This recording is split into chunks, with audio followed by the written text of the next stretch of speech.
Selamat siang para netizen dimanapun kita berada, salam inspirasi bagi kita semua ya. Ketemu lagi di opini terkini, begitu ya.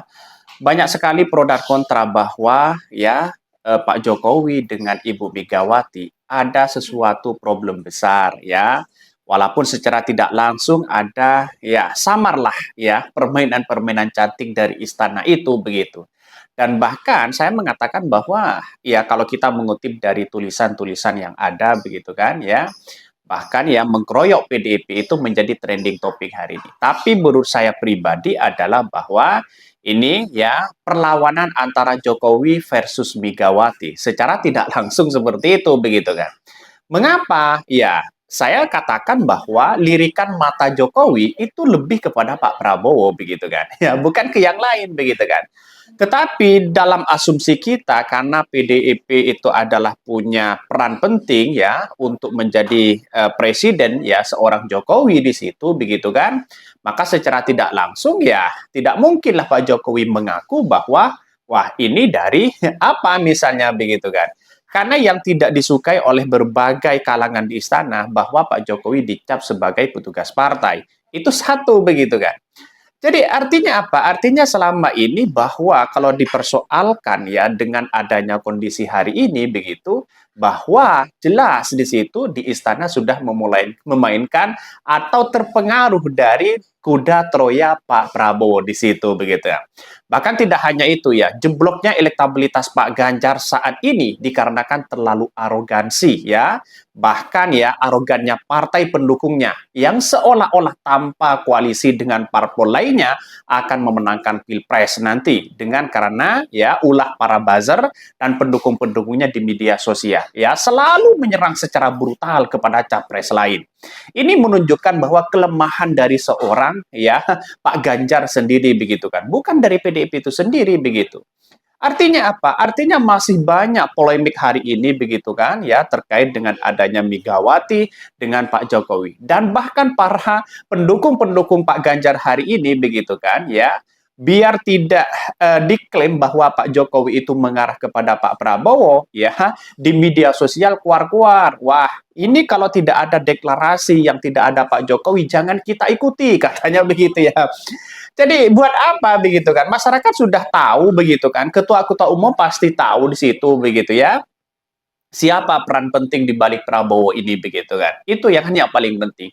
Dan sekarang nyatanya bahwa Troya kuda ya kuda Troyanya Pak Prabowo sudah masuk ke Ganjar, sudah masuk kepada Anies Baswedan. Ini yang harus kita hati-hati dan waspada di situ begitu kan.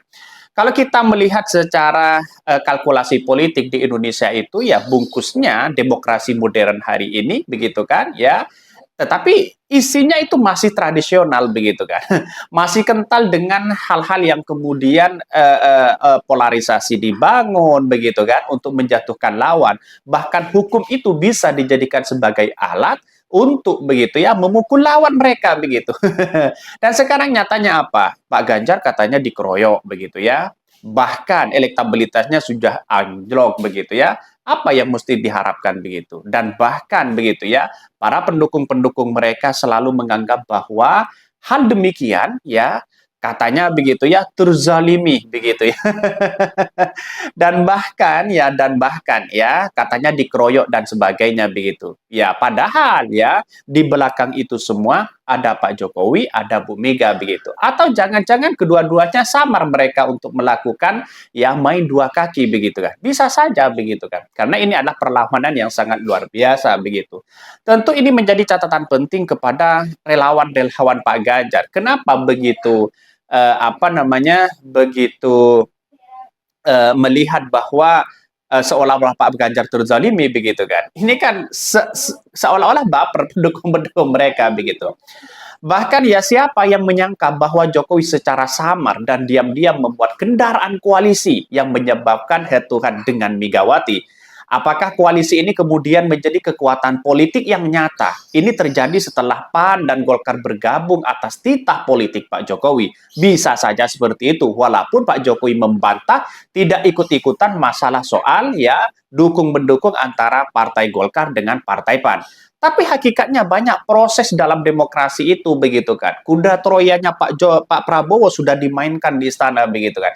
Tidak mungkin satu persatu ada orang yang kemudian mengaku bahwa ini adalah peran Pak Jokowi. Tapi di satu sisi Pak Prabowo sudah keceplosan mereka mengatakan bahwa ya kita masuk kepada tim Pak Prabowo, tim Pak Jokowi, katanya begitu ya. Artinya apa? Ketika menyebutkan tim Pak Jokowi kan sudah masuk ada dua kubu di istana yang kemudian ya satu kepada Pak Prabowo, satu kepada PDIP. Bisa saja seperti itu begitu ya. Bahkan tidak hanya itu, kekuatannya sebagai presiden dan popularitas yang tinggi karena kucuran subsidi yang besar dari APBN kepada rakyat bisa mewujudkan koalisi baru yang didukung dengan titah politiknya. Bisa saja seperti itu begitu kan. Bahkan Jokowi memanfaatkan popularitas dan kekuatan politiknya untuk menjadi kingmaker ya di sudut sendiri yang kemudian berhadapan dengan PDIP. Benarkah begitu kan? Banyak orang yang tidak suka kepada PDIP karena Pak Jokowi dicap sebagai petugas partai. Dan itulah mungkin muncul spekulasi begitu kan. Dimainkan oleh Pak Prabowo. Masa seorang presiden sekelas Jokowi 10 tahun memimpin dikatakan sebagai petugas partai. Kan begitu logikanya begitu kan. Bahkan ya, tetapi ya kita tidak tahu pasti kekuatan ini bisa saja melemah setelah penetapan capres selesai ya. Kemudian melemah ya lagi menjelang periode berakhir ini begitu. Dan bahkan kongsi Jokowi Megawati bubar dan pecah ya karena tak nyaman menjadi petugas partai. Di satu sisi bisa kelihatan begitu ya. Status petugas partai ini terus berjalan ya atau tepatnya partai ya mensubordinasi presiden secara terus-menerus di muka publik. Bahkan Jokowi Megawati ya berhadapan ya secara politik dan keduanya telah menjadi kingmaker ya untuk calon masing-masing mereka. Bisa saja begitu kan. Peran penting dari seorang Ibu Megawati hari ini ya mulai tidak punya kekuatan dan senjata untuk bisa meraup suara terbanyak di Ganjar ini begitu. Kenapa? Karena sudah dilemahkan di situ begitu kan. Pendukung-pendukung Gibran sudah masuk kepada Pak Prabowo. Pendukung-pendukung Pak Jokowi sudah masuk kepada Pak Prabowo. Apa yang mau diharapkan oleh PDIP? Satu-satunya adalah ya maka ya Pak Ganjar harus menyerahkan diri ya untuk menjadi seorang cawapres. Bisa saja seperti itu begitu kan. Atau mengevaluasi Pak Ganjar itu sendiri begitu. Dan sekarang sudah PDIP mulai agak gemetaran menghadapi Prabowo begitu kan ya koalisi gemuk di situ begitu. Tapi di satu sisi koalisi gemuk itu belum tentu menang begitu kan. Karena yang menentukan ini adalah power rakyat, kekuatan rakyat di situ. Karena ya rakyat yang memilih begitu. Maka mulai pelan-pelan Pak Ganjar di situ mulai mengikuti arah Anies Baswedan. Mau kemana Anies Baswedan diikuti, ya. Mau ke nelayan juga diikuti. Mau ke petani juga diikuti begitu. Bahkan PDIP sekarang berada di sudut sendiri ya dan berhadapan dengan banyak lawan. Semua partai besar dan menengah sudah hampir pasti bergabung begitu ya dengan koalisi sendiri. Partai Golkar dan PAN, Demokrat, ya PKS sudah berlabuh dalam koalisi masing-masing. Apa yang mau diharapkan oleh partai PDIP begitu ya? Di parlemen ada P3 yang kemudian satu-satunya partai kecil yang gabung kepada PDIP begitu.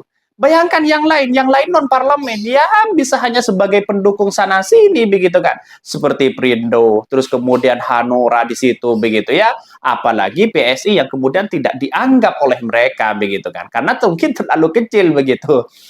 Bahkan mitra koalisi P3 tidak terlalu signifikan sehingga nanti berpengaruh terhadap elektabilitas Ganjar Pranowo. Bahkan Megawati sekarang ya menghadapi banyak lawan yang berat, baik Surya Paloh dan Pak SBY begitu kan. Itu perlawanan yang sangat ketat karena dia sudah pengalaman luar biasa.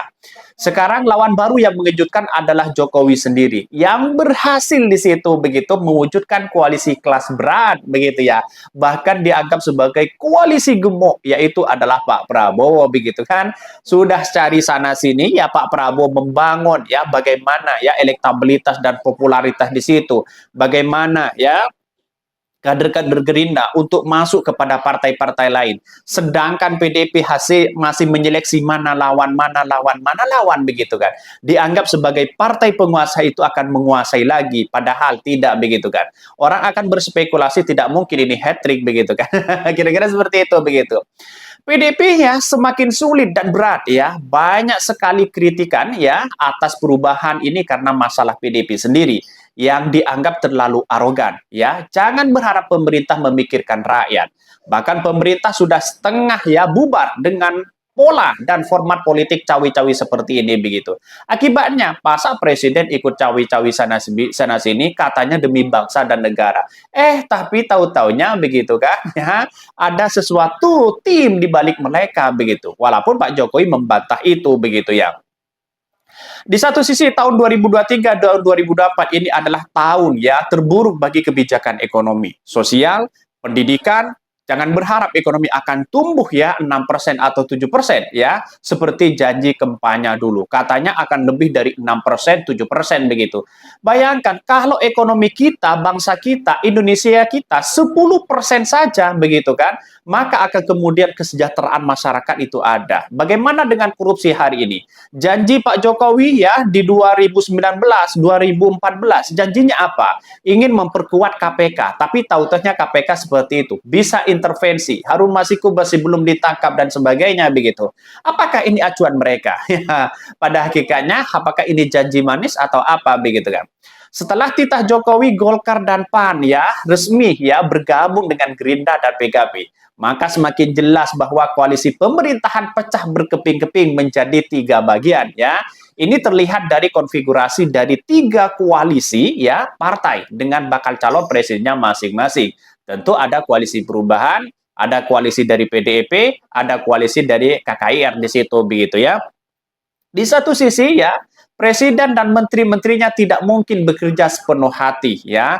Tenaga dan pikiran ya waktunya habis tercurahkan untuk ya perang politik untuk memenangkan di 2024. Anehnya, JIS ya diacak-acak di situ. Katanya tidak standar FIFA ya.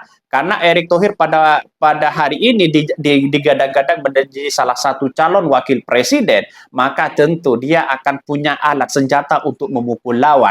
Ya, tentu siapa lagi elektabilitasnya tinggi di masyarakat? Tentu Anies Baswedan. Karena Anies Baswedan di DKI Jakarta dalam survei terakhir ini memungkinkan kemenangan mutlak ya, karena mantan seorang gubernur di sini punya peran penting ya, apalagi dalam sebuah prestasi yang luar biasa seperti JIS begitu.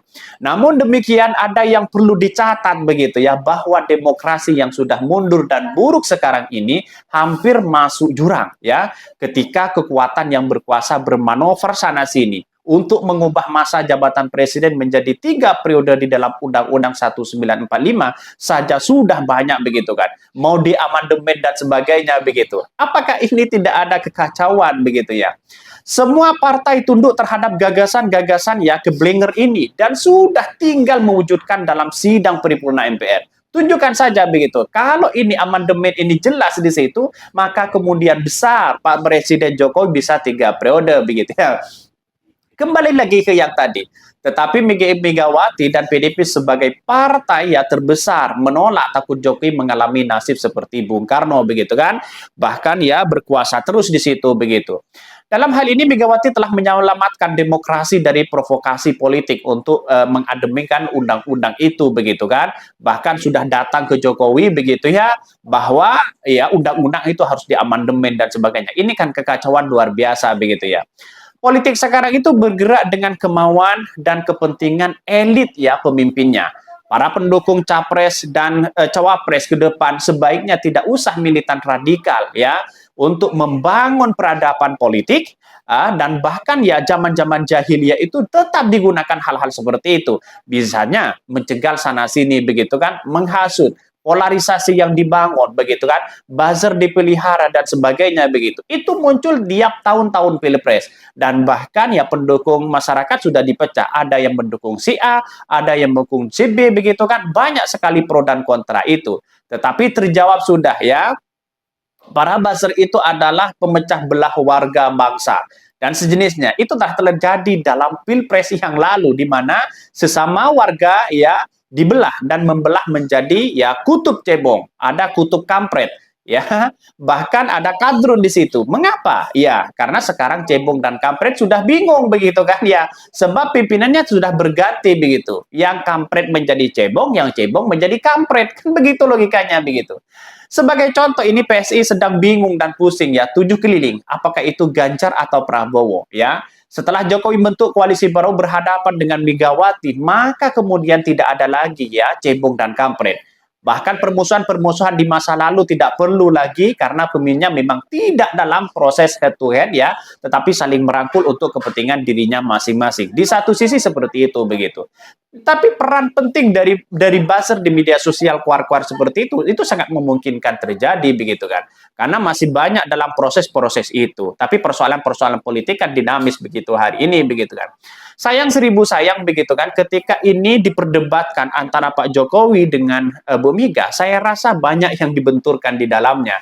Ada kepentingan Pak Jokowi lebih besar dibandingkan dengan kepentingan PDIP. Ada kepentingan PDIP lebih besar dibandingkan dengan petugas partai. Kan begitu logikanya begitu. Ini tidak lepas dari itu. Maka Ganjar hari ini kalau menurut saya pribadi lebih baik menyerah saja deh ya. Ide dan gagasannya sudah tidak diterima oleh masyarakat, yang di bawah hanya nempel kepada Pak Jokowi, Pak Prabowo juga sama di situ begitu kan. Permainan-permainan kuda Troya yang dimainkan oleh Pak Prabowo itu sudah jelas di situ masuk kepada istana.